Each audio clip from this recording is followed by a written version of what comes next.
இந்த உலகத்தில் நாம் பலரை நல்லவர்கள் என்று எண்ணி நெருங்கி போகிறோம், வாழ்கிறோம், அல்லது பல காரியத்தை நம்பி சொல்லுகிறோம். ஆனால் அவருடைய குணங்கள், செயல்களை பார்க்கும்போது வேதனை உண்டாக்குகிறது. ஆனால் பக்தன் சொல்லுகிற தன் வாழ்க்கையில் அவன் எதை நல்லதாய் அல்லது நல்லவராய் கண்டானா?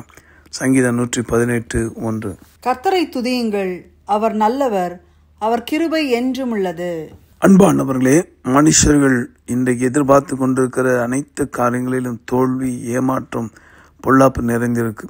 இன்னைக்கு ஒன்று சொல்கிறாங்க, நாளைக்கு எப்போ சொன்னோம் என்று கேட்குறாங்க. இன்றைக்கு நன்மை பேசுவது போல தெரியுது, ஆனால் நாளைக்கு அதையே மாற்றி பேசுவார்கள். இது மனுஷனுடைய இயல்பு. ஆனால் நல்லவராகி இயேசு கிறிஸ்து, நல்லவராகி சேனைகளின் கர்த்தர், நல்ல ஆவியானவர் தம்முடைய வார்த்தைகளை ஒருபோதும் மாற்றாமல் இருப்பார். அவர் சொல்லி செய்யாது இருப்பாரா? நிச்சயமாக உங்கள் வாழ்க்கையில் இதுவரைக்கும் நீங்கள் கண்ட தோல்வியின் மத்தியில் அவர் வெற்றியாய் வரப்போகிறார். தீமை நிறைந்த இந்த உலகத்துக்கு தீமைக்கு தீமை செய்யாதிருங்கள் என்று அவர் சொன்ன ஆலோசனை கேட்டு நடப்போம். இன்றிலிருந்து உங்கள் வாழ்க்கையில் நன்மைகள் பிறக்கப் போகிறது. ஏன்னா நீங்கள் என்ன செய்ய போகிறீங்க? அவரை நல்லவரே என்று அவரை துதிக்க போகிறீங்க. அவர் கிருபை என்றும் உள்ளது. எல்லாம் மாறிப்போகும். மலைகள், குன்றுகள், இன்று இருக்க பொருளாதார சூழ்நிலைகள், the best country, the richest கண்ட்ரின்னு சொல்லக்கூடியவர்களில் தரைமட்டமாக மாற வேண்டிய காலம் தொடங்கிட்டு. ஆனால் கர்த்தருடைய வார்த்தை ஒருபோதும் கீழே விடாது. அவர் நல்லவர்.